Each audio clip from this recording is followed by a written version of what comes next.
আমাদের খাদ্য দপ্তরের কর্মীরা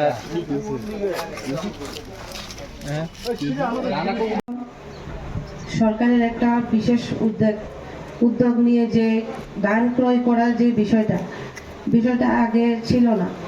আমাদের সরকার আসার পরে কৃষকদের জন্য চিন্তা ভাবনা করে একটা উদ্যোগ নিয়েছে যে কৃষক ভাইদের কিভাবে ধান চাষ করার পর ধানটা বিক্রি করার জন্য যে সঠিক মূল্য পেয়ে কৃষক বিক্রি করতে পারবে, এরকম একটা উদ্যোগ নিয়েছে আমাদের সরকার।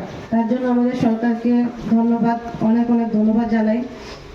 তার সঙ্গে দেবতুল্য কৃষক যারা আছেন এখানে সবাইকে, আপনারা কৃষক যদি না থাকে তাহলে আমরা হয়তো এখানে দাঁড়িয়ে কথাও বলতে পারতাম না, বা এখানে যারা উপস্থিত আছেন থাকতে পারতাম না। কারণ কৃষক যদি ধান চাষ না করে, সবজি চাষ না করে, আমরা কি খেয়ে বাঁচবো? তাই আমি মনে করি কৃষক দেবতুল্য, দেবতার সমান। তাই আমি এখানে যারা আছেন সবাইকে বলবো কৃষক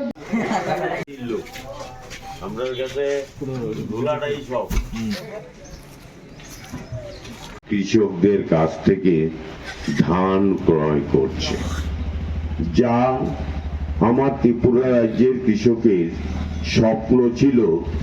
আমরা দীর্ঘদিন শুনেছি বা আন্দোলন করতে আমরা দেখেছি কৃষকদের কাছ থেকে ন্যায্য মূল্যে ধান ক্রয় করা, কিন্তু বাস্তব যে তা তৎকালীন সময়তে দীর্ঘকাল যারা একদলীয় শাসন ত্রিপুরা রাজ্যে করেছেন, তাদের কৃষকদের প্রতি কতটা সহানুভূতি বা কতটা ইচ্ছা ছিল কৃষকের আয় বৃদ্ধি করা, তা কিন্তু তারা করেনি। 2018 সালে সরকার পরিবর্তন হওয়ার পর এই রাজ্যে কৃষকদের কাছ থেকে সহায়ক মূল্যে ধান ক্রয় করার ব্যবস্থা করেছে। অন্যান্য যারা এখানে